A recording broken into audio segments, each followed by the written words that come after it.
Hello, welcome to Panther and Cage, where it's believed that there's no such thing as a dumb question. This is Panther and Cage, a vlogcast where we responsibly speak about a variety of topics from a unique Afrocentric perspective. And I'm your host, Panther, and I would like to encourage the audience to responsibly comment, like, or share any of these Panther and Cage live streams or any other the content that you find on our Panther and Cage page, etc. Uh, Doing that will actually help advance the conversation. Your comments are considered contributions to the conversation, and we believe that those comments and contributions also help to create tangible solutions that stop the perpetuation of the social and cultural bigotry that we are experiencing in our society today. This is your first time joining us. I would hope that you would enjoy. And if you bear with me for a moment, I want to check to make sure we are streaming correctly in a few of the rooms and that all audio issues have been taken care of. And if you can hear me clearly, go ahead and make a comment. Or if you hear an echo or anything, please let me know.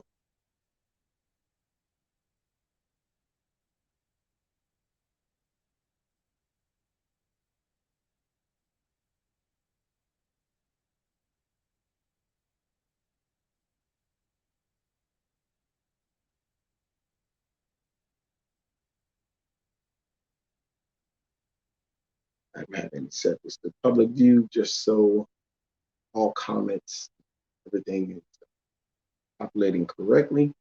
And do not worry about tonight. Tonight is an open conversation, so you can talk about anything you like. I'm not going to go in depth. I'm only going to be in here maybe an hour. This is not going to be super long. I think I have two things I want to talk about, or I have to talk about in the event that no one brings up something to speak on.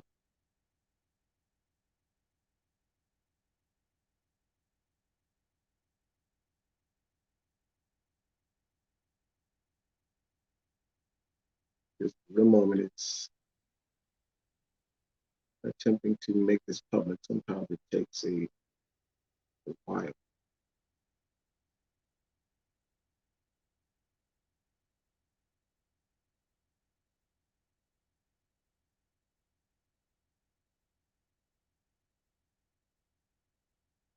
That should do it.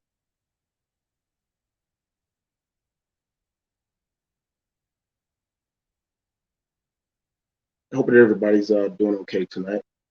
I know that we are just coming off Halloween and getting into the Thanksgiving holiday uh, hustle.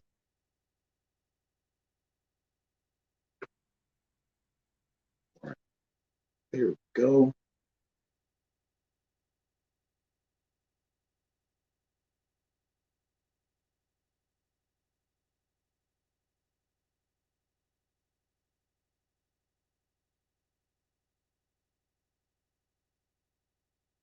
So if anybody has any comments or anything they would like to make or like to talk about something, go ahead. And, to now is your time because in the next minute I am going to be beginning this conversation and I'm going to talk about last stream that we conducted, which was our community demands too. The community demands are just your opportunity as the audience to be able to say your piece as in what you think um, should be done for this specific area. And all those comments will be respected.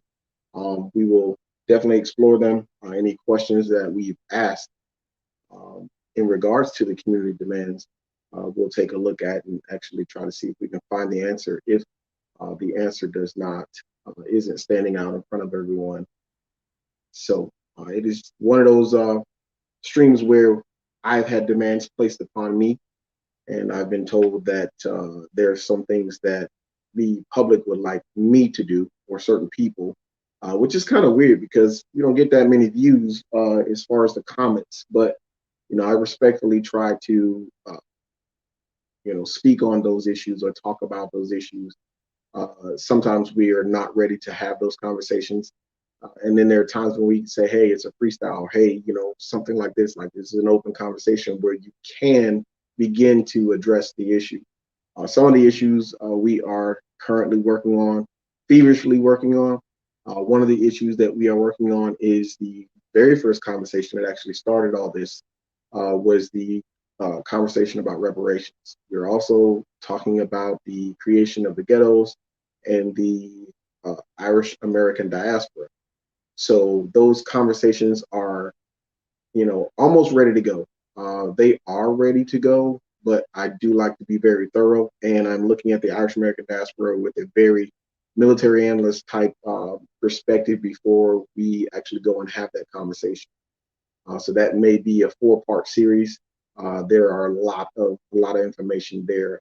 I can tell you we have about 60 plus pictures to kind of go over, and we're going to be going over the history. We don't want to be disrespectful, so we're trying to do this in a very I don't want to say detailed, but very accurate manner. We want to be as accurate as possible. We know that there are people who hold different perspectives, and it's very important that we actually represent this Irish American diaspora appropriately. Um, but keep in mind, we will be looking at it from the Afrocentric point of view. So if there's anything you would like to add, this is the purpose of the comments. Many times you have these live streams and you have people on these shows and you make comments and you can't see the comments. Well, here we're bringing them and showing the comments so you are not forgotten, you're not ignored like many other live streams.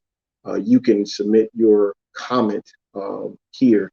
And I just say respectfully or responsibly because I don't want to get into the name calling. That's where we don't get any progress.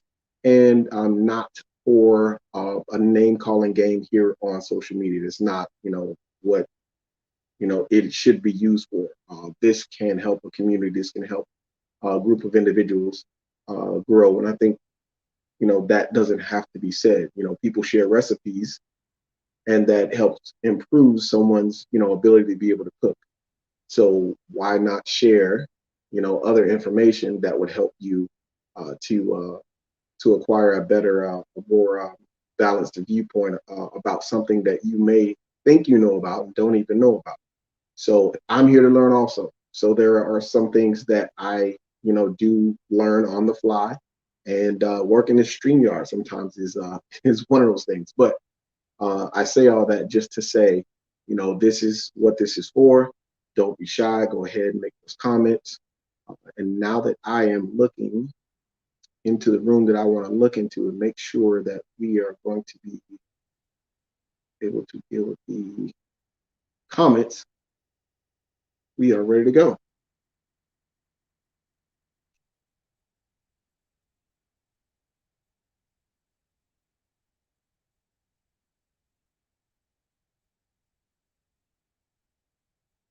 All right, now, tonight is an open conversation, and there is a lot happening right now. And I just want to say that, I just want to really stay in the loop and say that I know that we're taking a bit of time. I explained why. So, just so, we have some consistency, I wanted to go ahead and just live stream for about an hour tonight. We're going to talk about two things are on the kind of agenda. But this isn't, like I said, an open conversation. So I'm actually leaving the door open tonight, and I'm leaving it open for about an hour. We're going to talk freely about many things, and then I'm going to speak about Colin Kaepernick and the In Black and White docuseries that's on Netflix. And I'm only going to talk about one portion of it because I've only seen the first 2 episodes, but I know that it has sparked a lot of controversy. 2 people have asked me to comment on it somewhat. And I really, have heard it, being talked about in other circles, especially Afrocentric circles. And what I've heard is it was just ugly. So we'll be talking about that tonight. Don't know if anyone's going to be interested in that, but you are free to make your comments. As we are streaming now, I just want to point out again that the last live stream we had this conversation.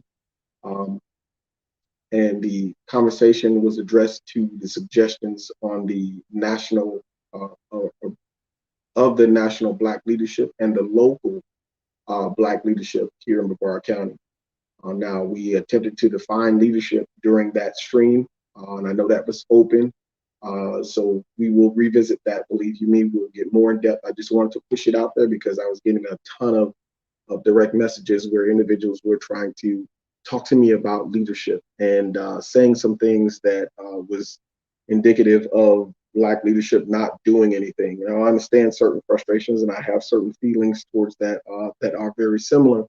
But I know that, you know, I can't say that because I do know that there are some Black leaders who are doing everything they can and are working on a small scale, but it only appears to be like they're doing nothing because they don't get the limelight. They don't get uh, the advertisement. They don't get on the, you won't see them on your media, your local media stations. You won't see them on your major media stations. If you do find them on your local media stations, like I have seen Sonia Mallard on Channel 9, I believe, but they give you this, what, 1 minute spot.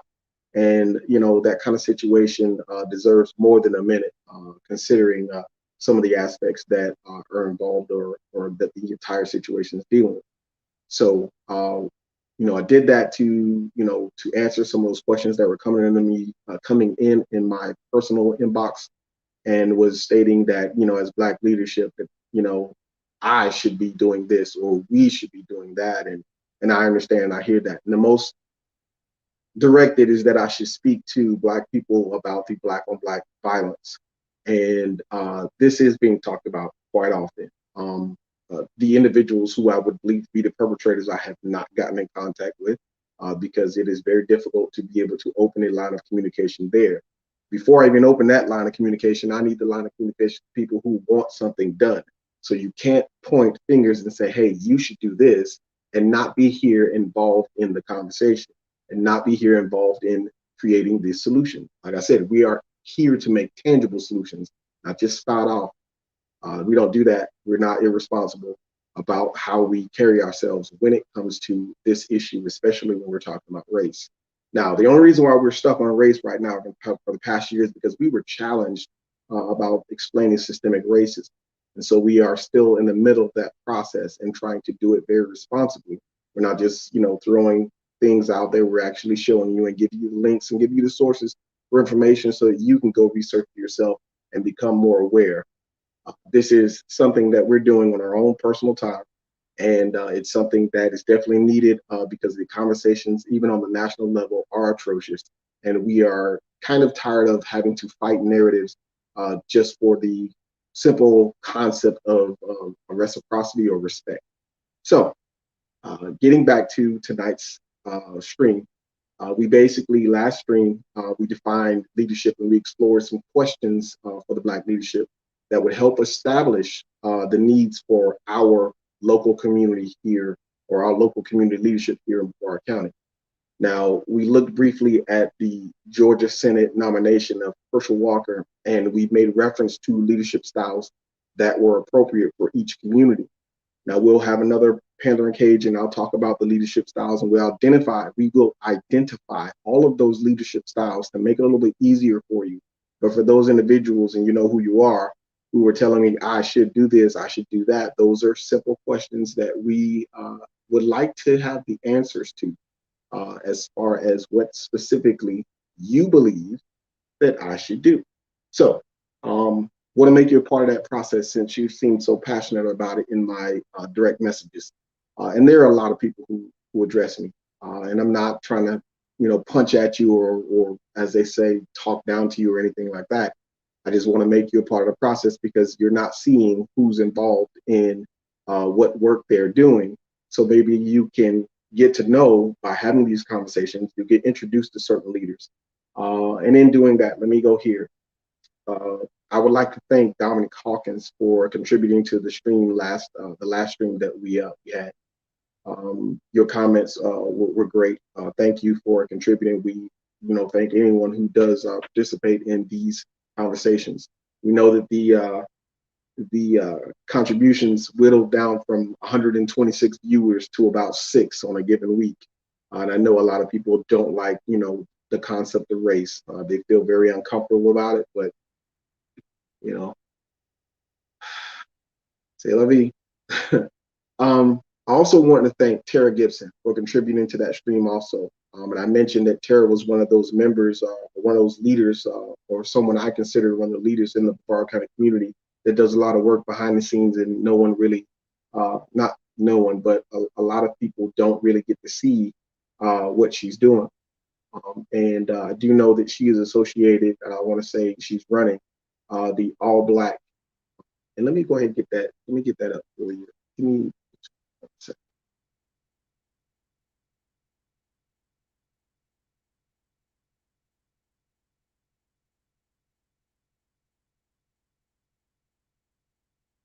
All right. Now, I know that she's associated and she's running this organization called All Black. Now, All Black is a community organization holding the mission to strengthen the infrastructure of disenfranchised communities. Now, according to their mission, they hope to do all this by partnering with corporations and notable figures who want to create sustainable opportunities and impactful change through their influence. So I'm going to go ahead and post a link to their Facebook page first, and then I want to post a link to their website so you guys can go and check that out. I want to thank you for your contributions, Tara, and I hope that we can soon get together and talk about some other things when we get a chance. I know there's a lot going on, and before we actually talk, probably there's a lot of stuff that has to be addressed. So, and I'm just kind of waiting for the right time to kind of interject. There's a lot going on, and there's a lot of ideas out there, and I don't want to knock any ideas down because actually we need all the help that we can get. So, uh, in the comment section, everyone, you'll see the Facebook page for All Black. You can go and check that out and get informed on what this organization has been doing and some of the things they are trying to do, which I will tell you something that I guess I found out from doing a review on the website. So I'm going to post the link for their website.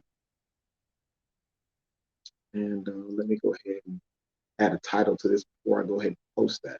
I know sometimes it, just doesn't look correct. Um,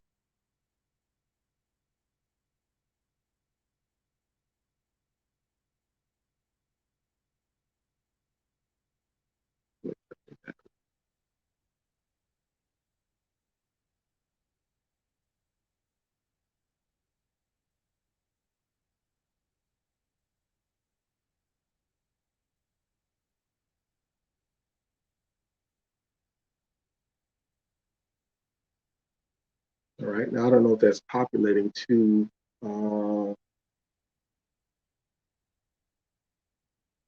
on, Amber. That is not populating to a personal, and that's fine. Go ahead and head over to the Panther and Cage Facebook page to go ahead and see that particular information that I just posted, which was a website to All Black. And I'm seeing in another room, yes, Tara is a leader. I don't know if I can even filter that in. It's not.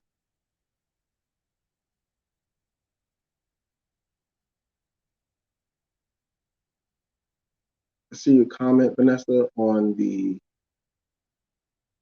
Here it is. It's not showing up, completely, but yes, in reference to Tara Gibson, she is a leader. This is from someone else in our community that is, I'll consider a leader also. Uh, there are some things that I'm not going to talk about right now, but I'm sure that time will come and that person will be probably front and center. And that is going to deal with more of the issues that we talked about on the Sugar Report about human trafficking. So now that I've provided those two links, let's go ahead and get to one of the things that I learned from going to the website is occurring. And I'm going to go ahead and get this on the full screen so that you guys can see this.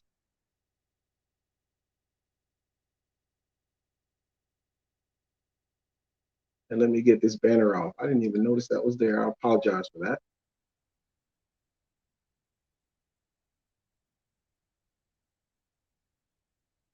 All right. Now this is the turkey touchdown. And this is apparently an event that is going to be happening in Titusville, the Gibson Gym. Most individuals know what that Gibson Gym is. That is located across the railroad tracks, um, like many Black communities. And it is located just across from Titusville High. So if you can give Tara a shout in her DMs, not in hers, but in the All Black Facebook page. Give a message there. I'm sure they'll respond back. And if you add any other information other than what's posted here, which is showing November the 24th, from 3 to 6, there will be free meals, turkey meals given out. And this is done on a first come, first served basis. And you see the address there for Gibson Center. So if you need any information, you can just replay this or actually go straight to the All Black website, and you'll be able to register for that free meal. So there are individuals who are not having a Thanksgiving and who will be in need, like families in need. You can direct them here, and as it says here on this flyer, apparently there'll be music and a raffle giveaway.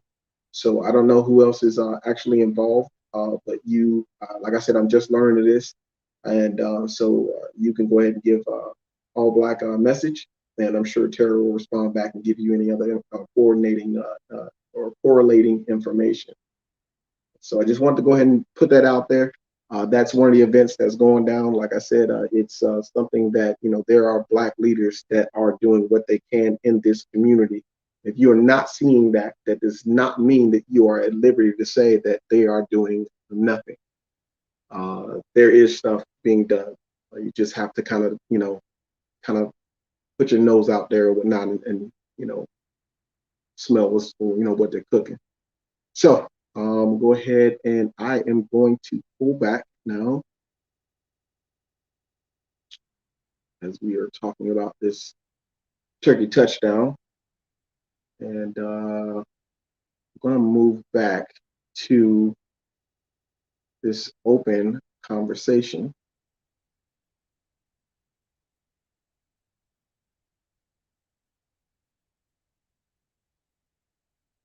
And see if there are any comments that have been made. I do not believe so. I'm not seeing them.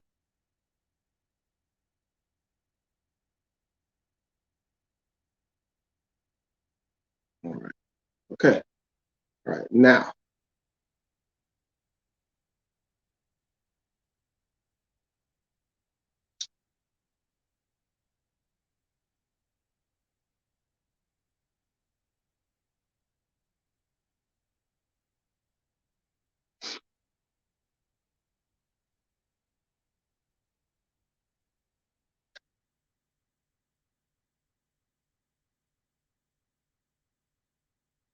this is one of the recent incidents that just happened after Halloween. And I do believe consciously mentioned prior to Halloween and saying right now someone is preparing a costume that is going to cost them their career. And I don't, kind of funny, but I don't really find it funny because of the nature of what seems to keep happening. Now, this is a posting that I came across, and actually saw it first on Sophia Mazo's page, and then two other people mentioned it to me. And I shared it with three other people. And this conversation, pretty much ensued as to how tolerant are we regarding blackface. Now, I won't go deep in depth about, the answer to that, because that's, like I said, it's a personal conversation. But if you want to answer that, you can. I'm not going to knock it. But I want you guys to take a look at, what was found on social media here in Brevard County. And I know that they were talking about this particular individual that is in the shot, um, being an individual who worked for the fire, for a fire department. So I didn't get the details and didn't get the information. I don't even want to care about the information, to be honest with you. The concept about blackface is the biggest issue here. I'm looking at this post, and this just, contradicts a lot of the information that is put out there as far as how racist America is, but then how racist of an experience can you have here in Brevard County? And this is actually answering that. This is giving you a clear indicator. And I want to move this tag off of here so that you can see the comments down. Actually, no, I don't need to because I'll show it again larger. So, getting back to blackface in Brevard, this picture was posted on social media, and it basically says by the poster, and you see the poster at the very top. It says Logan Mariah. And she has a caption on this photo. Don't believe that she knew what she was doing when she did this, or how offensive it was. And this is a lot of the racism. It has this, what we say it's implicit, this implicit bias, but I honestly feel like a lot of people bury their heads in the sand so that it doesn't, they don't have to worry about it. And this is the reason why, some conversations get uncomfortable when we're talking about racism. But sometimes you do need to pay attention to this conversation and actually learn that something like this, such as blackface, is offensive and it shouldn't be done in any way. I don't think I need to explain what blackface is. If I do, get in the comment section. I'm pretty sure no one needs a definition as to what is blackface. So I'm not going to talk down to you about that at all. So what I'm going to say is that the caption reads, yes, Denzel Washington and O.J. Simpson showed up to our party.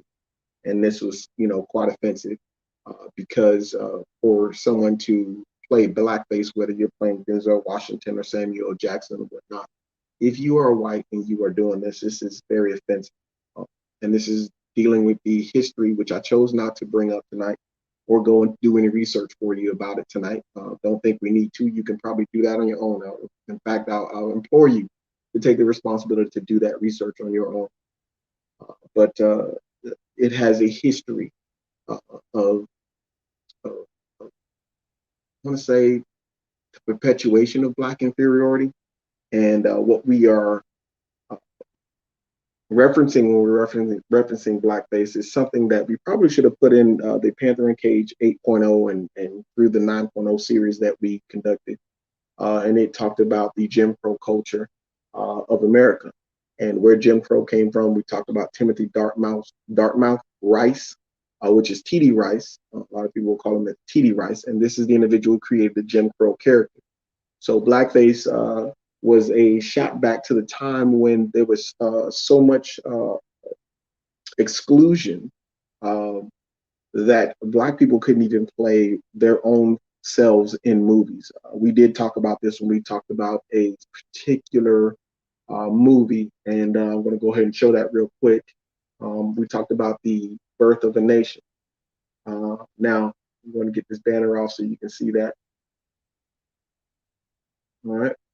So we did talk about Birth of a Nation, and how we spoke about Birth of a Nation was we talked about it being one of the movies that did the the horrible stereotyping of what was called the Black Brutes, and in that it did not even let African Americans actually into that to play that role.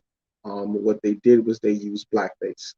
And so this is exactly why, let me go ahead and get that back off the screen real quick so I can get back to this. This is why this is offensive, all right? So historically, blackface has been something that perpetuates the idea of Black inferiority. Please understand, I'm not saying that Blacks are inferior by saying this. I know there are some people who can there's a lot of stuff where people misinterpret some of the things that are being said.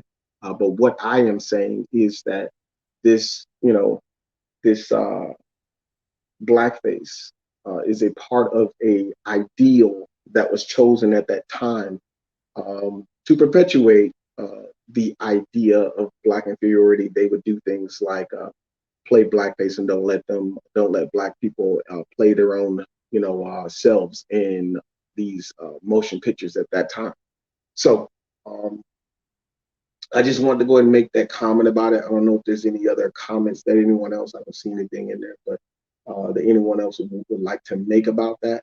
Other than the fact that I wanted to say that, I know that that the county, I guess, is investigating this individual by the name of Jay Smoke on this picture, um, on this post.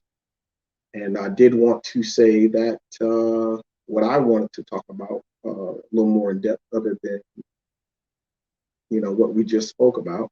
I'm kind of waiting for this to. There we go. Is a comment. Now, the second person she wrote was O.J. Simpson. And if you notice, we can go back to it. But if you notice, the other individual in the slide is apparently in blackface. Now, I did have a talk with someone, and they mentioned that they were playing Jason. So I'm guessing this Jason Voorhees. But and so maybe he had the black on, but I don't know. Without that hockey mask, you wearing that, I'm thinking that this is just absolutely horrible. And that somebody should have said something. I mean, this is right now to play blackface in 2021. How do you let this happen? I mean, are you sitting with your head under a rock? And I don't mean to insult anybody there, but I mean, honestly, I really am just wondering, like, I'm not surprised, but I'm just like, here in Brevard County, have you had your head under a rock? So I know this place is growing. I know there are individuals coming down from the north, and they are buying up homes like crazy. I have friends that are realtors that are, talking about this, and they're doing pretty well. So I've had friends that had to sell their property, but their property is actually going for three times what they paid for it, back when. But still, I know the place is growing. All right, there's a Costco I think that Vieira's about to get. Um, there are homes back there that they're just like nonstop building is going on, but still somehow you have got to know that you got to have some kind of racial sensitivity. And I don't understand like how this has happened. I just don't. Um, but I don't want to hit on it too much. What I do want to say is that the individual with the O.J. Simpson, the individual, I guess Logan Mariah said that this is O.J. Simpson. By just saying that, even if you believe he, is guilty, whether I believe he's guilty or not, or whatever, playing blackface is not acceptable. So I just want to show that one last time and say playing blackface is not acceptable. And for any individuals, and this is also for Facebook, YouTube, this content is shared for under fair use. All right. I'm not claiming ownership of these photos or anything like that. Once it was put out there for the public, it needed to be talked about. I am really tired of people uh, deleting things, and running, and then we not be able to look at it and have the conversation because it's necessary, because it's happening. And the mentality behind this has to be addressed. Now, you notice I haven't called anybody any names or anything. So I just don't, I don't want anybody to think that I'm accusing anybody.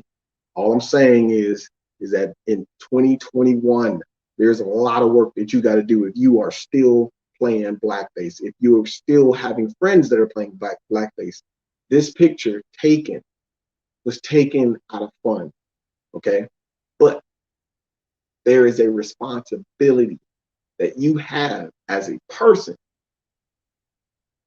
to some of these things that are happening, and you need to kind of tune your ear open, kind of listen to what's going on, because I'm sure if I said mask mandates, that would just probably throw the algorithm off one, but it probably would let a lot of people in to this kind of this catatonic kind of rage. um, I know with the school board and everything going on there, and the issues about the letter, I guess they're going to be investigating anyone who, I don't know, who are making certain comments, maybe vague threats to school board members or whatnot.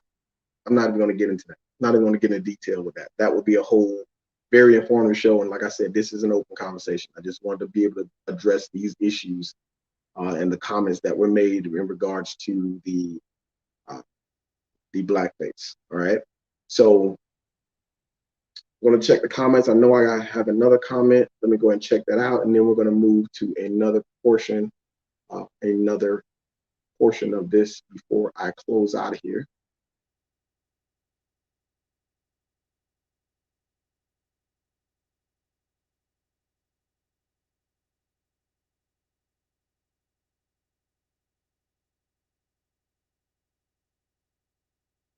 Just some food for thought. Racism exists no matter what, or no matter where you go. It's said that some people are taught to hate no matter what, but at the same time, sometimes we just have to let some things go. The real question is, why is it inappropriate? Why is it inappropriate one way, but not to the other? My honest opinion. Everyone should be treated equal. Uh, our skin color is not what defines us as who we are and what should define us. Some more food for thought. So, good comment. I believe that there are, because we misidentify what racism actually is, and not saying the definition of racism, because they do misinterpret that quite often. But we need to understand what it actually is, and that's a very taboo subject. They probably like kick this thing off the internet or whatever if you kind of go there. It's kind of like what Dave Chappelle says, and then everybody gets in an uproar without listening to what he actually said. And so we are still sensitive about those kinds of topics, uh, but I don't really believe, and I know for a fact, but you all may not know, that it is not just skin color. So racism is not just skin color. There's a deeper reason behind all of the hatred. But before we ever go there, we have to be spiritually set.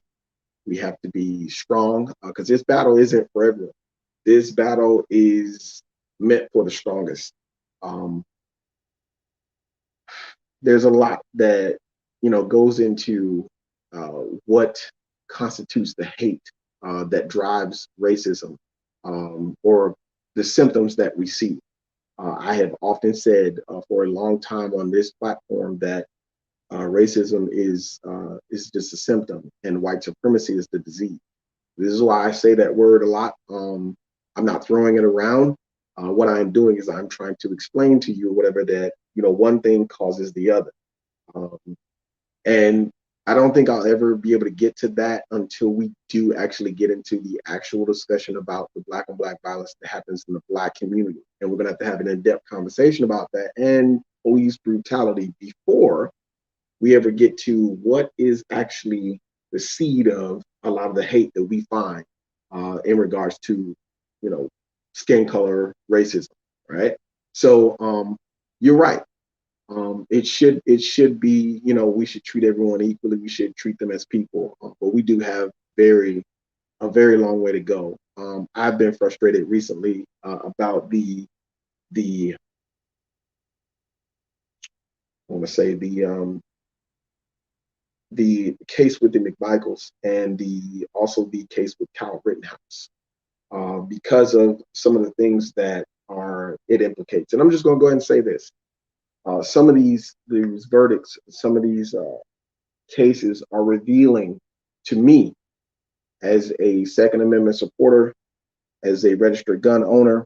It says to me that I'm allowed to pursue someone that I suspect. Okay, I don't have to have a state seal or a badge or any real authority. That I can pursue someone, and when they feel like I'm a threat to them, they can charge me and I can shoot them and be considered to be okay. I'm just defending myself. So these are what these verdicts are telling. This Ahmaud Arbery situation, this Kyle Rittenhouse situation with I believe the guy's name is Anthony Huber, but this situation with Trayvon Martin and George Zimmerman, all of these cases are eerily similar. And you have to think, understand it. I'm not blowing this out of proportion. We have seen cases where people have made excuses for police officers who shot a man running away from the police. Running away is not a death sentence. Walking away, even if you have a knife in your hand, you're walking away, it's not a death sentence. 7 bullets in somebody's back you're trying to kill. And I'm going to tell you, I know for a fact with law enforcement training, with military training, whatever, you're not shooting the main. No one shoots the main. You open yourself up for liability there. You're shooting to kill. Okay, you're trying to put the subject down. The only thing I will say that is very makes a law enforcement officer's job harder is that immediately after putting someone down, you have to call EMS. You have to call and try to render some sort of first aid. Military, it's not like that. And any other profession, I don't think that would really be the call of duty. Security officers most likely, but you're less likely to be shot by a security officer here in the state of Florida because of the laws and the rules. So, and those are just the facts. So I'm just saying this is my personal opinion. This is what the case is saying to me, based on the excuses that I've seen to what's actually going on. So I'm watching these cases. They're very frustrating to watch, but that's just my opinion. So I don't want to inundate you with my opinion in regards to that. But you are welcome to rebuttal that, say whatever you like. This is an open conversation. So we're going to go ahead and wait a minute or so, and then we will get to. I'm going to give you a chance to make a comment before we run back, because I want to get to what actually we are going to cover next.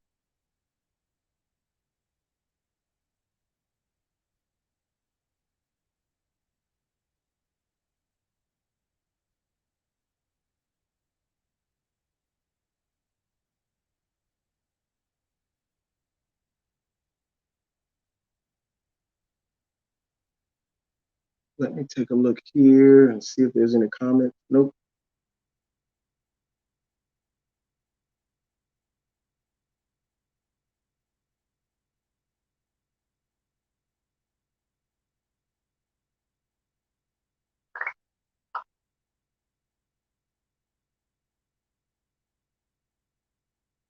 All right, don't see any comments. So let's move on to the next item on the agenda.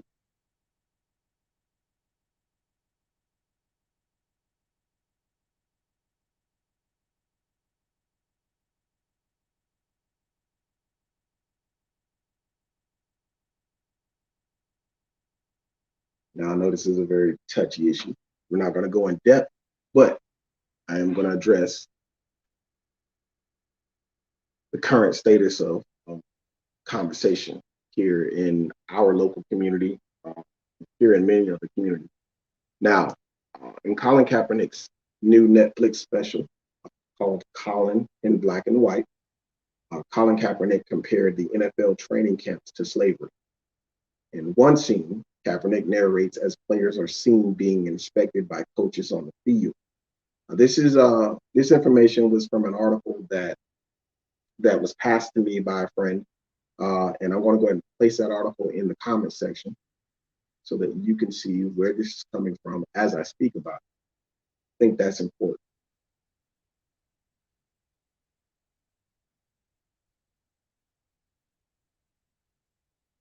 And in fact, I'm going to go to the Let's Talk About It group just so everyone there, anyone viewing it from there, can see it.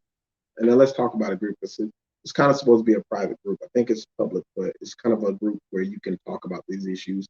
And I don't believe that the algorithm cycles through so everybody else on the outside of your Facebook can actually see it. To me, I don't worry about that. Most people don't speak to me in public anyway. It's usually through my messenger or whatnot. So, but I'm going to go ahead and post that in the Let's Talk About It group, Facebook group. That way you guys can see the article from where this information or where this commentary I'm making is coming from. I'm sure there are other articles that will give you their point of view, such as The Root, Atlanta Black Star. I'm sure CNN and Fox have this, on theirs too. I try not to go there because there's so much slant involved, especially Fox. So let's see.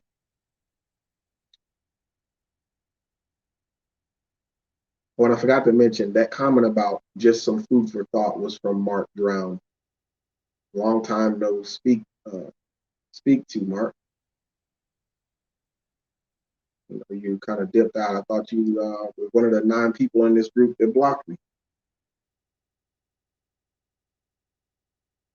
All right, now this is their article that's being posted, and let's go into Let's Talk About a group right now. I apologize. Sometimes the comments don't filter through from StreamYard. They make certain updates. There's new things, new features, but it makes it very difficult to be consistent with this. But I'm not complaining because they are making certain upgrades to what they are trying to accomplish. Now, like I said, this Colin Kaepernick in black and white. I actually watched the first 2 episodes, so I haven't watched the whole thing. Um, and I thought the first episode was great. The second episode actually caused me to kind of like sit. I had a discussion with my son, who is biracial. Really, technically, like Paula Patton says, she's black, not biracial. That's how I would look at it. But I'm saying biracial for those of you who are trying to understand. So I had to talk with my son about his experiences and what he feels in regards to his experience. And what I found very interesting was not long after that, I was looking at something called Men's Viewpoint, which is MVP on Facebook. And they were having a discussion. And in the discussion, one of the individuals that was talking to Trey was basically saying some things that he felt like Colin Kaepernick should not be. How did he become this leader all of a sudden? How is he considered?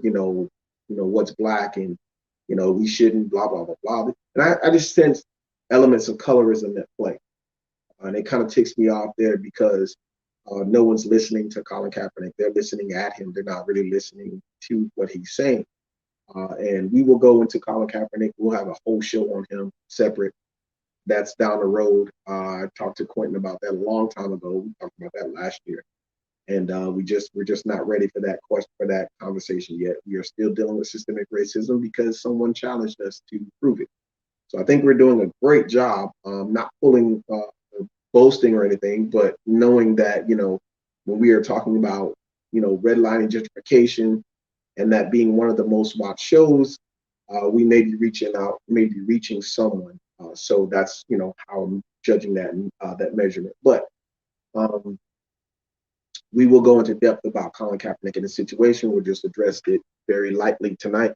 But like I said, I've watched his two of the first 2 episodes of his docu series, and I thought that it was great. The first one was on point. I'm going to tell you it is very accurate because I remember growing up and watching how everyone took Allen Iverson. I included saw him grow from having what is called a low fade, and then he grew his cornrows. And this didn't bother me. I actually thought it was more stylish. It gave him more of his own identity because I kind of didn't feel like he would, with the look that he was sporting, I didn't feel like he would look any different or would stand out as far as image. Um, and then he jumped onto the scene, and because to me, it's kind of like most basketball players have the same, kind of style. Well, he was actually stepping out and being an individual with his style, and everyone was in the media. I want to say the white media because I don't want to say everyone in the media, but I will say every white media, and I'm sure I'm safe to say that, was looking at his hair and was calling him a thug and was associating this with, thugger. And I've long held this opinion about this because I kind of not old school, but I know my mom used to talk about certain things and certain items that were. And now we live in the age of the Fitbit and these Apple phones that you can talk to or whatnot, receive a phone call on and everything. And I don't know if anybody remembers Dick Tracy. And I'm pretty sure some people, some old school people know what I'm talking about. Now, Dick Tracy was one of those things where it was like, oh, that would be so cool when you could talk on your watch, because he had this two-way radio watch, and he, would do his he was supposed to be like a detective, and he was kind of like a superhero from the old days, from the golden era is what they called it. And he had these individuals who were considered thugs, and it was like Flat Top. I don't know what all their names were or whatnot, but just go look up Dick Tracy, just Google it. And these individuals were considered thugs. Well, somehow, this title of thug, became something to just throw around to the Black community.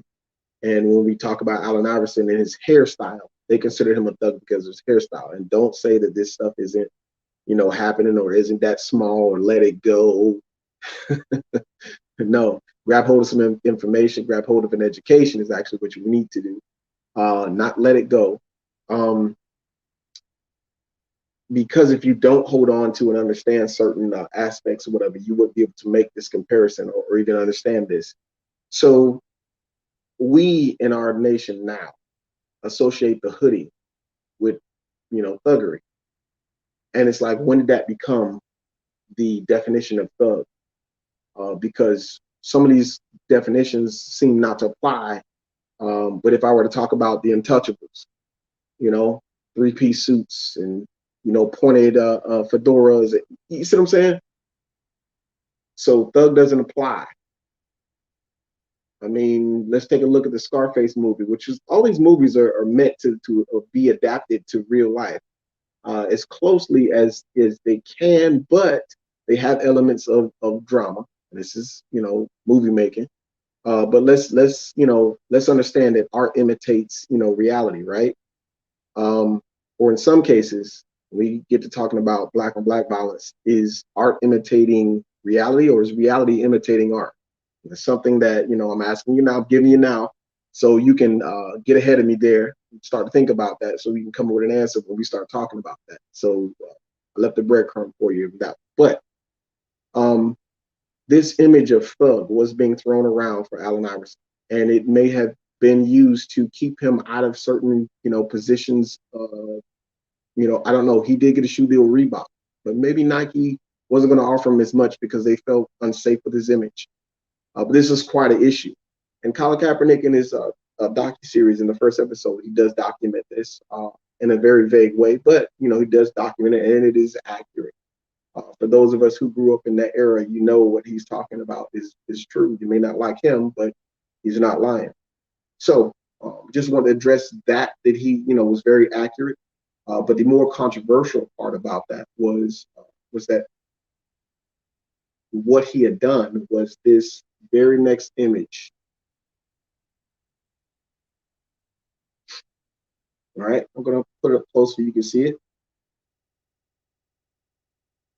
All right, now this scene in his docu-series, and this scene is only courtesy of Netflix, because there's a screenshot of what the image was used in the video that they were filming. The scene cuts. Well, apparently, in this scene, the beginning of the scene, right before this cuts to this scene, Kaepernick narrated, as players were seen being inspected by coaches that were on the field. Now the scene cuts to this image you see here, and this is a slave auction where there are actors who are portraying slaves with shackles on, and these slaves are for sale. Now, while these white slave owners are examining and placing bids on these slaves, and this was a scene I think that caused a lot of controversy. The article, like I posted, the article that I read, the Daily Mail, said in one scene the owners start whipping the players as Kaepernick tries to attempt to make a comparison between the abuse of slaves suffered and NFL scouting combine. Now, I remember he did say this. He said that the potential players were paraded out in front of coaches, scouts, and owners who measured their physical talents and on-field abilities like slaves. And then he added no boundary of respect and no dignity left intact to the monologue. Now, to say no dignity left intact, I don't know if I can agree with that. I don't know if I can disagree with it either, because Kaepernick has experienced this NFL Columbine. I haven't done. And it just depends on your perspective if you've been educated enough to understand what slavery was. There are a lot of people who think slavery is just one little concept and it's like, oh, it's fine, get over it, like Mark Drown in the comments there. Slavery had an impact, Mark. It has a deep impact. From any of those who think the same way, it's had a deep impact. And I showed that before. Obviously, you guys aren't paying attention, but you have to understand, I said something about the plantation plate. If you don't know what that is, Google it. You're not going to find a lot of information on it. You can go back on Panther and Cage, I believe, not 6.0. I think it was like 8.0, somewhere back there. I usually know these, but and we talked about the plantation plate. So slavery has had such an impact that it's affected the African-American cuisine today. So you don't get over it, right? So just tell us to stop eating it, right? Stop eating pork, right? Now you can kind of see how absurd that is. So some things you let go. Okay, yes, some things you do let go. Some things you do hold on to, because you know that if you forget, history will repeat itself.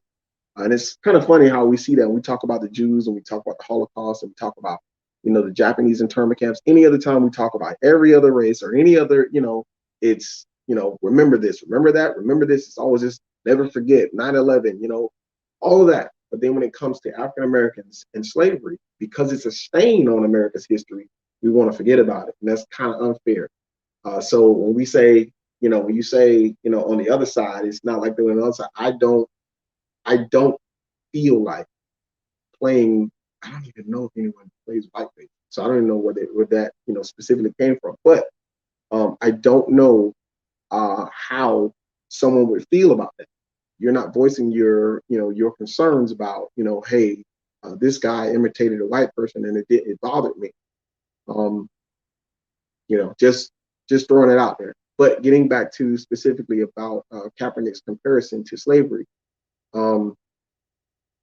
In ways, if you understand slavery and you understand about the slave sex markets or the sex farms, those are light words. I remember telling you guys about the term called buck breaking. That's something that you got to be ready for. Don't just Google that. Don't Google it around your kids. Get ready. Okay, that's a very, very touchy subject. And when you understand these things and how like this stuff came about, before you even understand the reasoning, you're going to understand that there's a lot of comparisons that are being made here about Colin Kaepernick saying the NFL Combine and what slavery, what it consisted of.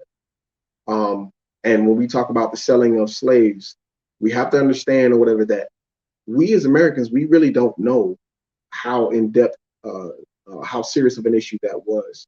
I believe the first commodity on the New York Stock Exchange was a slave, if not a slave, slaves. Okay, now look that up. And then when you understand that fact, you can kind of see how he may have, looked at it and made that comparison. But this is something that he is talking about in his docuseries, his own personal experience. And who are you to kind of take down his own personal experience? You can relate. You can talk about, your opinion. That's fine. You can share it. But know that, if this individual is seeing and saying, hey, this is, what I see it to be, the next question should be, why do you see it that way? And where are you coming from when you're talking about this comparison? So I'm not going to knock what he said. I'm not going to say that he's wrong. It's not, and I know that a lot of people are not going to say anything about this very unpopular issue because there are some people with relatives. There are people who are in the NFL, and you already know if you speak out, they will blackball you, which says something too about this whole comparison to owners to slave owners, these team owners to slave owners, when they can blackball you or protesting.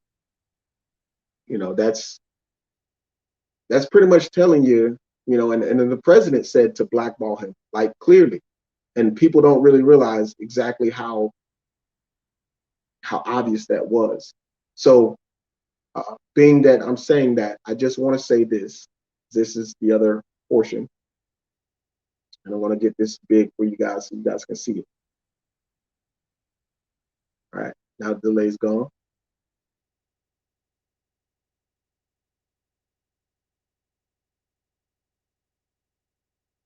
Like I said, Kaepernick narrated a scene where the line of NFL prospects, all of them were black, they were all paid actors, and they turned into slaves for sale at an auction. And they had shackles on while white slave owners examined and placed bids on them. Now, back in 2000, I believe 2016, this image appeared, and it was, I believe, it was on ESPN. This is evidence that this isn't the first time that that kind of comparison has been made. Okay, this comparison was done before before the draft that year, when the topic of college players being paid was brought up. Now, I know this is a big issue. We talked about, college players and not having their name on the back of their jerseys. Their image couldn't be used, all this other stuff. But these college players or these college coaches and everything, everyone's getting paid except for the players. And so this is a big issue. This is another issue that we'll talk about another time. You want to talk about it? The comment section is open for you. You can leave the comments, say whatever you like, and maybe we'll make another show about it specifically. If you want to come on and you want to have this discussion about that, there's your chance, there's your choice. So, like I said, this image was appeared on ESPN. I think it was about 2016. But this image appeared right before the draft, and you can tell that image down there, right there in the middle, is Lonzo Ball. You can see the individual saying, "This is a nice batch of college athletes, sir." Yes, they'll make a fine, pretty, and make me a pretty penny. So when we're talking about these owners that are basically drafting these individuals, yes, this is a contract situation, so I wouldn't consider it slavery. I agree with you there. But if we consider, let me get my face on the screen now real quick for a second. But if we consider the fact that, like the article says, if we consider the fact that this is a contract, NFL is not slavery, then what about those indentured servants that you keep claiming were slavery? And I specifically had an argument with somebody personally about that. In the term of indentured servitude being slaves, it's not slavery. Indentured servitude is not slavery. So if you want to say that, make sure that that's unequivocal across the board. If you want to say that because they get these paid contracts, it's not slavery, and I can agree with you. It's a contract. Some people don't understand the concept. I believe that Colin was trying to say it is the system. And I've seen this too. There's another, and we'll talk about that. Jay Morrison addressed an individual on Fox Business and how they define certain things. When it comes to, talking about our history, sometimes there are certain elements that people don't want to acknowledge. And so when we compare indentured servitude to slavery, know that that's not a fair comparison. Indentured servitude at that time was for Irish were 7 years at the most. And then they were released. They paid their debts. Slavery was not something that you paid a debt. And I can prove that simply by telling you there were people who were born into slavery, and they were considered as property. Black people weren't even considered 3/5 of the human. So they were considered property. And like I said earlier, go and Google what was the first commodity that was sold on the New York Stock Exchange. So all these elements are consistent with each other. But my point I'm making is this comparison has been made before. And I believe, let me go ahead and make sure. I believe that is a result of Kaepernick's ticking everyone off because of his stance about standing for the national anthem. I know that people were misappropriating that even in the Black community because they were talking about, the words of the anthem. Yes, I'm glad that conversation actually happened and it came out. Individuals did talk about the words of the national anthem and what they actually mean, and the reflections of the African American community about that. But that's not what he was actually protesting. He was protesting, showing pride in a flag that represented a country. And here are his words. And there's other things that have been misappropriated here, not here, but when it comes to Colin Kaepernick. But we are only going to talk about this just now, right now, and we'll talk about it more in depth when we do a Panther and Cage on Colin Kaepernick in all and total. But I'm going to go ahead and make this large for you so you can see it. You don't, mix this up. Now, Colin Kaepernick says, or said at that time to the media, I am not going to stand up to show pride in a flag for a country that oppresses people, Black people and people of color. To me, this is bigger than football, and it would be selfish on my part to look the other way. There are bodies in the street and people getting paid leave and getting away with murder. Now, this was his perspective. Him saying, I will not stand and show pride in a flag, and the flag was supposed to be a symbolic representation of this country. Now, knowing the 13 stripes are supposed to represent the 13 original colonies, I've heard stories about what the colors mean. I'm not going to go into that now because I'm still trying to research that. There are a lot of things that have changed. And I remember I was told in school about that when I was younger. And apparently that I have not found anything to substantiate that.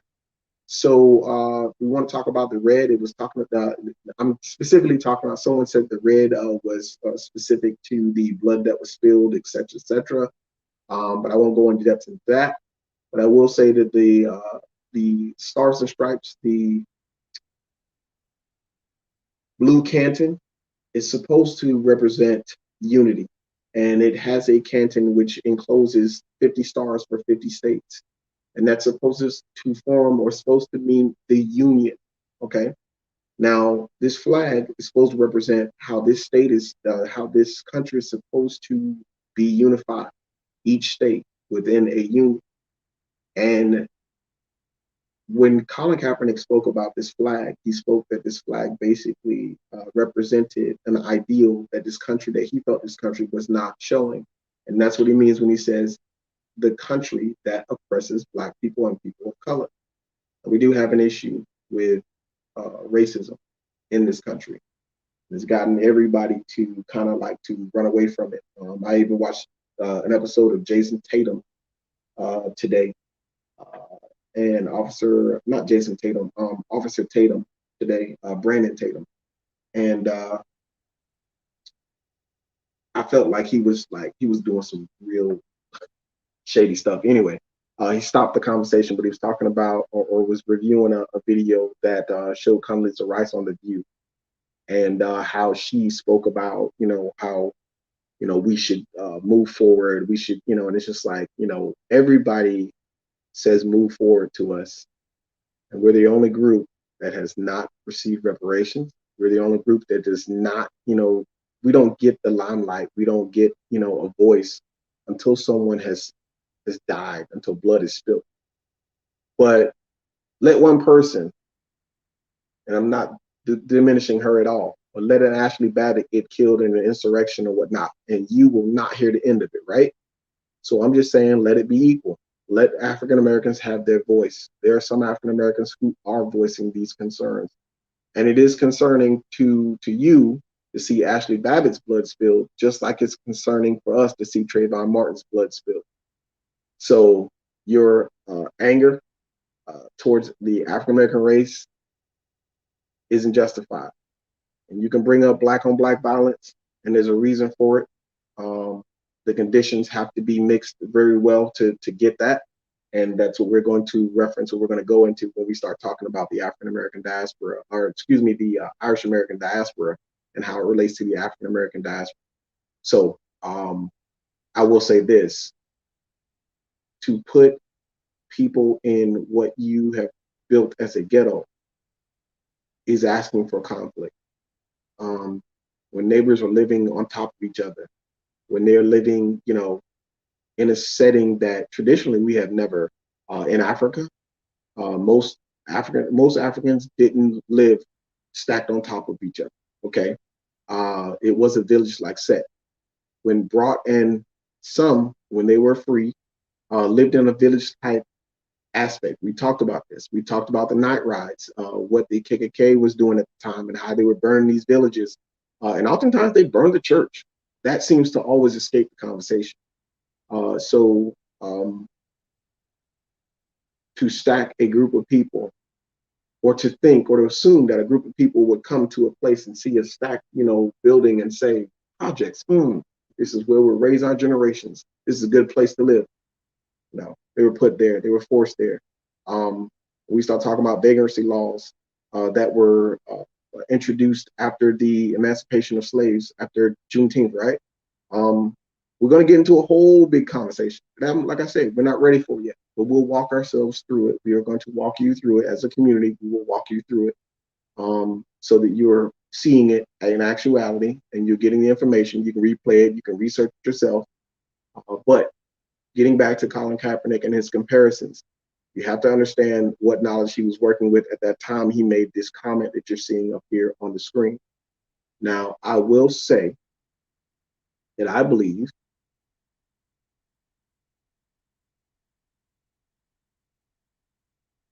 that a lot of this vitriol comes from that time when he did kneel. And so I don't think anybody's actually listening to what he's actually saying or even trying to research and trying to make a conversation with him. I believe he started his docu-series and basically talked about his hair. It's interesting that he brought and started with the braids because I know that I've had braids myself. And I know that how people have looked at me. I know the comments that I've received about having braids. Having worked in a place that was a professional atmosphere and having braids and someone say something, some comments to me or whatnot. So I've experienced those microaggressions. I've experienced that myself. I was thinking about showing you a picture of that, but I'm not going to do that. I don't have to justify all that. Just telling you flat out what it is. But I believe that a lot of this vitriol that we are seeing because Kaepernick made that comparison is really about him having already, chosen not to stand for that flag. And that's a whole nother issue. There's a whole nother topic that we need to talk about. But one user tagged Colin Kaepernick's account after he made this comparison to slavery. And he wrote, God, Kaepernick, you are, actually wrote at Kaepernick7, so I believe that may have been his Twitter account. But he wrote, you are absolute lowest of the low. This racially divisive BS is exactly what people are starting to wake up to now. And for what overwhelmingly the large part is manufactured by people like you. I'm so thankful that your pathetic ASS never got back into the NFL. Another user went to as far as calling Kaepernick an imbecile in his post. And he says, Colin Kaepernick compares the NFL Columbine, which allows all players of all races voluntarily the chance to become millionaires, to slavery. And then his Outkick.com writer, Clay Travis, wrote, anyone still defending this imbecile lacks a functional brain. Now, he mentions this whole concept of getting paid millions, right? And one of the points of the conversation that I did want to say was you make this comment about millions, them making millions as if it's a form of reparation. And so I wonder about that, that whole conversation. Does that mean, because he has worked hard enough to earn this contract, that's reparation? So I just, because there's a lot to this. And understand when you're talking to me, you're not just talking in a very superficial manner. I'm going to listen, look, and I'm going to research what you're talking about. And I'm going to figure this out. So I want to know, what's the idea behind the comments of, oh, he's making millions, he's not oppressed. Oh, and it's just like, you act as if these individuals haven't worked to try to earn that. The contracts that they're awarded is their marketable value. Okay. So I'm trying to understand where you're coming from with your idea about he got a contract, so he's not oppressed. Once you give him that millions of dollars or whatnot, he's not oppressed. You can have money and still feel bad if someone calls you the N-word. Okay, we talked about this before, and that's just a real simple concept of it. You could probably feel it if you're worth 50 million and they only give you 30 million, and then you're like, oh look, you're ungrateful. It's kind of like getting their actual value. When we're talking about money, this is a dead ringer for the conversation that needs to happen, because you have to understand that one of the reasons why a lot of African Americans are liberal, or where you consider Democrats and liberal, is because capitalism, or because slavery was a capitalistic venture. It was a business. They didn't enslave them just because of the skin color. Okay, there was a purpose behind it. We were going to build America in their minds, and don't let them think and tell you, oh, that this wasn't the case.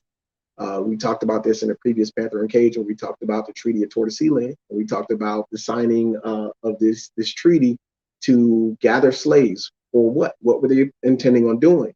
They were intending on colonizing America, and this is why the term right now, colonizer, is a big issue on social media. So I just want to just understand those concepts or whatnot. You're saying that because they earned this $1 million contract, that they don't feel an oppression, and that it's not like slavery or whatever. The comparisons that he makes, if he's talking about how they're inspecting, if you really understand slavery, you'll probably understand that he's accurate. Whether he's saying that these individuals are not left with any dignity, that's subjective. And one of the things that we need to understand is that if you're unaware of something, you're not going to experience it in a certain way. But when you do become aware, you may have reflections and then experience something based on those reflections. But it depends upon the education level. And one of the things that I hear with all these racist tropes is that education is the key.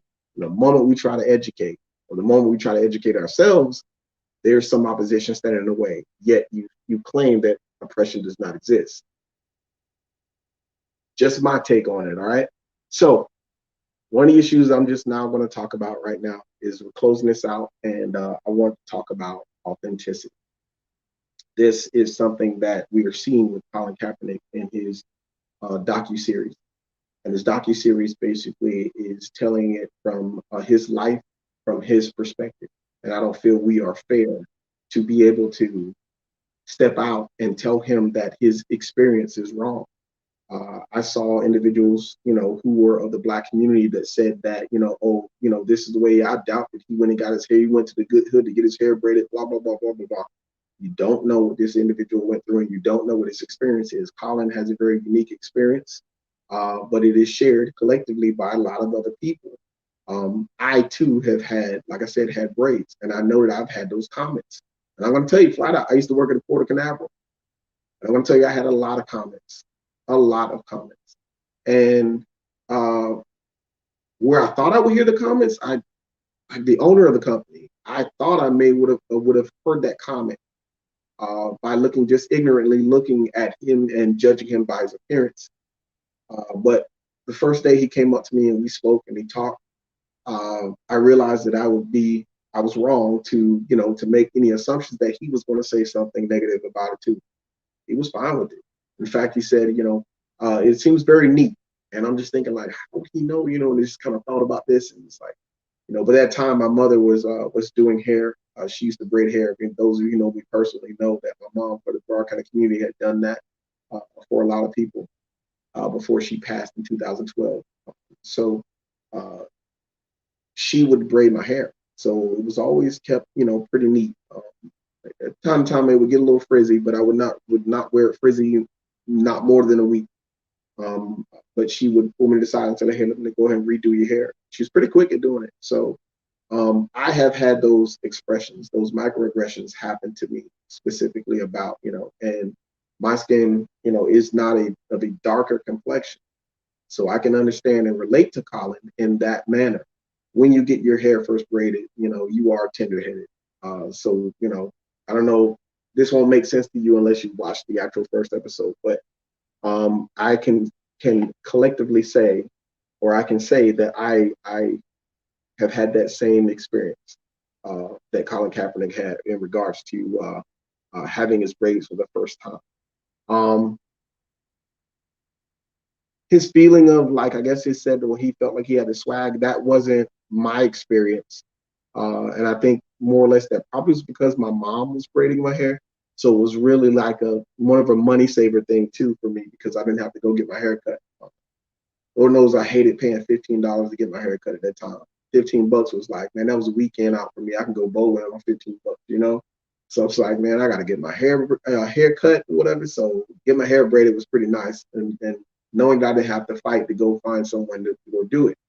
So I can say that, you know, I kind of agree with Colin as far as his own experience. What he may have felt like was slightly different, but there are microaggressions, and the idea of that having braids in your hair is unprofessional. In fact, there are companies that are right now, well, actually, the company got bought out, but there are two companies I can tell you right now that will tell you that braids like that, a male walking in with braids, a black male, is unprofessional. I don't know what they say about a white male doing it, but I do know that on the cruise ships working at the Port of Canaveral, every time someone got off the ship, there were a lot of white women that had their hair braided. So this is one of the things that deals with the conversation about cultural appropriation. I don't think that we want to go there tonight. We will have that discussion too, along with cancel culture and all those other conversations we will be addressing. But know that that being black is not an accessory. It's not, you know, something that you just try on. Okay, and I'm saying that in the wake of these two little Caucasian boys who are, you know, wearing their hair like Kodak Black, and I guess they're like trending right now. But you know, it's kind of obvious that that there is an issue with race in this country, and that we'll never get past unless we have difficult conversations. You know, and like I said, tonight I've been talking, doing the most of the talking, but I won't, you know, I won't go on any longer. Really, I'm going to get out of here in the next minute. I do see a comment. All right, Vanessa, who's that? That's Vanessa who said that. Show a picture. You want to see a picture of me with my braids? And the crazy thing is about it is I didn't have um, I didn't take a lot of pictures when I did have my braids. So I don't know who said that. Show the picture. What's up, Elgin? Let's see if I can show it to you real quick since I got about 8 minutes.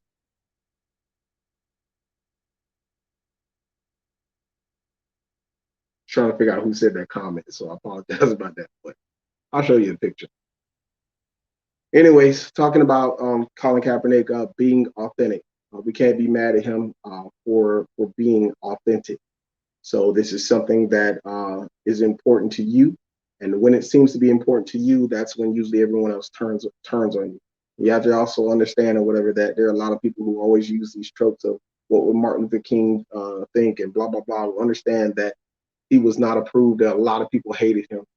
Okay, the FBI director at that time, very hypocritical, wrote him a letter and said that he was the worst of the worst, the lowest of the low. Same thing they just said about Colin Kaepernick. So understand that, you know, we say these things, you know, understand what we're doing. Sometimes we are repeating history, so it's important for us to learn it.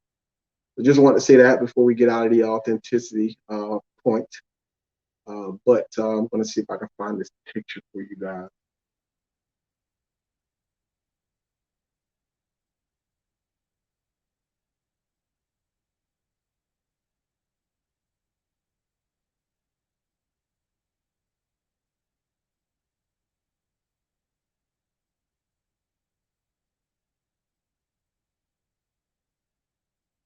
All right, you ready? This was me back in 2005, 2004. I had break, and I worked at the Port of Canaveral.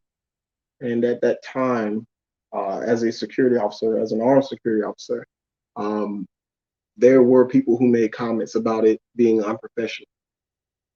As you can see, my locks, my braids were past my neck. So um, I have experienced the same thing that Colin Kaepernick experienced.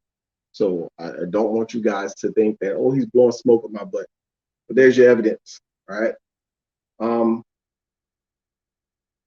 don't think, is there anything else that anyone else wants to talk about in the next few minutes? We got time. We got about, like I said, let me see, we got about 5 minutes left. I want to go about an hour, hour and a half. I know it's late. I'm about to get out of here. So if you guys are open or want to say something, now's your time. I'm looking at all feeds and trying to see if there's any comments being made. All right.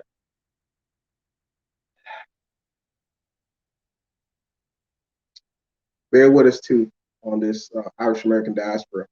I'm looking at a lot of information.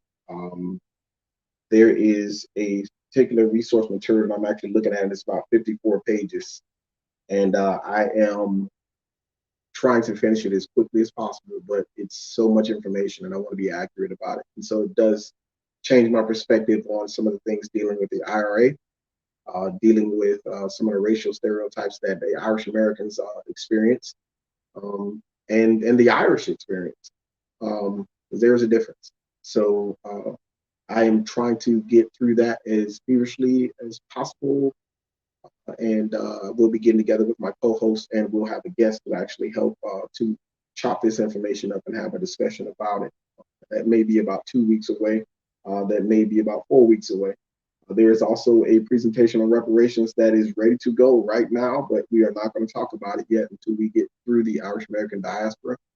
The concept of reparations is a big issue, especially I believe last Monday we had an issue where Biden uh, basically did something. I know that it was rejected in court. Federal court rejected it. So that article, I did skim it. I am going to use it to put it within the reparations presentation. So I have to kind of fit it in where the information already had. So that's kind of a recent update that may turn it into 2 episodes. But know that that information is coming. We will be talking about that, and this is all part of this entire presentation that they wanted Quentin to actually do.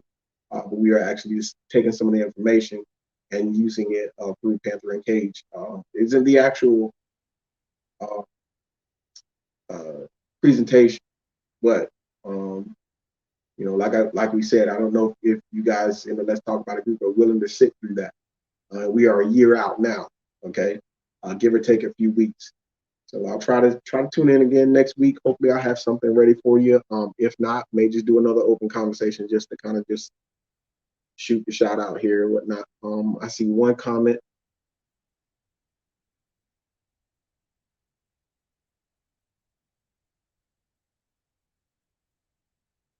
You disagree with the MLK and the Colin Kaepernick comment? How so? We got a few minutes. How so?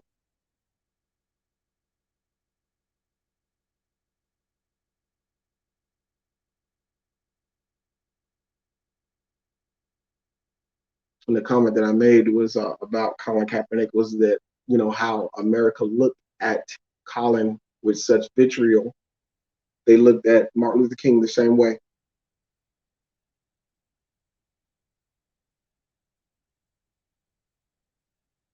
At that time, he was considered a radical.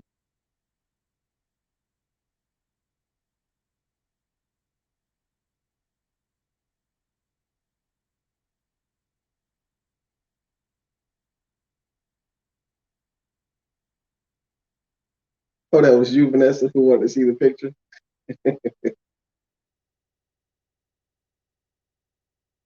Thought that was LG.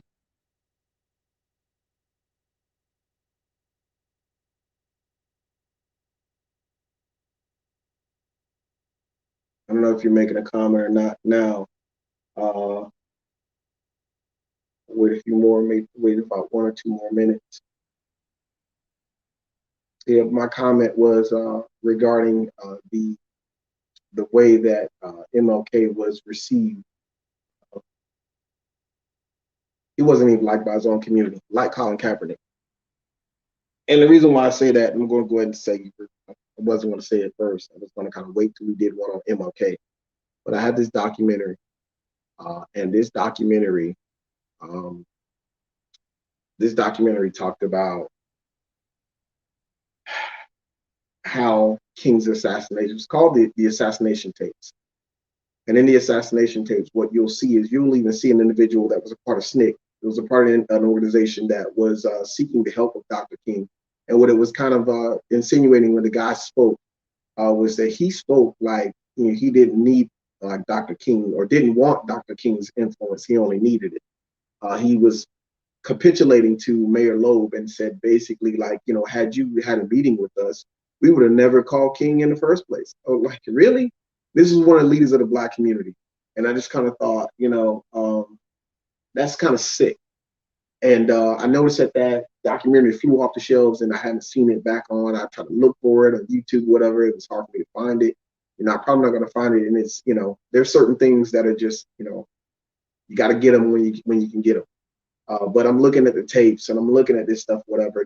I'm talking to my grandmother at the time, trying to understand, like why, because I couldn't understand as a kid why he was killed. I didn't understand that because the way I saw it as this community, the Black community and white communities respected him because he was a pastor. Like this institution of churches is so, so well respected. But when I started to do some more research and go to the library and start to see pictures of Martin, on the ground, people holding his head down and, picture of him bleeding because someone tried to, throw a rock at him and then, know that somebody tried to stab him. And I was just thinking like, wait a minute, like who stabs a pastor? Who, like it just didn't make sense to me, right? So I had to do some more research into it and whatnot and started to find out that not a lot of people liked him at that time. And I love talking about Jane Elliott's her adaptation of how she perceived things and what was going on and what she made a resolution to do. And I kind of felt like, other people don't. And it's just, it's just really odd how some of these things about his past are not told. When they say he didn't believe in marches, I hear that all the time. And those are complete lies. I showed you guys something. We did the pool gatekeeping and showed you how he didn't march, but he was there and he didn't tell them not to. He stated that it was the language of the unheard. People have said that protest is the language of the unheard. He said that many times, but people have said that he said that many times, but people want to pick and choose the version of Martin Luther King that they want to hear about or want to see. And it's not helpful for race relations at all. Because it does run you back into a corner to where, when you have this real discussions, you're going to find that, someone's either going to consider you a liar or they're going to, like look at it and feel like, that they can't have these conversations with you. So we got to be open about it. We got to talk about it. And this is one of the reasons, like I said, just one of the reasons why, I understood that, the country, a lot of the country, and if it was a trend or a fad or whatever, they didn't like Martin Luther King speaking up. And so right now, Colin is making his own protest, which a lot of people say is disrespecting the military. And I can tell you, if you really, well, I don't want to speak for everybody in the military or whatever, but if you understand, what the ideals are when we talk about going into the military, you like seeing protests because it is the people using their right, the right that you fight to protect. If they don't have that right, then it becomes a totalitarian regime or totalitarian system. And it's funny how people fight and, they want this whole idea of, they fight communism, right? But then they buy into this whole totalitarian kind of rule. And it's just, to me, more hypocrisy. So I know those are big words. When people say that lose people sometimes, look them up, okay? Because this is the heart of a political conversation that I don't really want to have right now. But let's talk about it. How can you be pro-totalitarian, but then not, or knock communism? And to me, I'm just like, there are a lot of contradictions, and I want to have these discussions to weed all this stuff out. But that's the reason why, like I said, I feel like my assessment on MLK, how they treated MLK and how they're treating Colin Kaepernick resembles, there's some resemblance there. except for the fact that they haven't put a bullet in Colin Kaepernick. Although we do hear, some people do say that.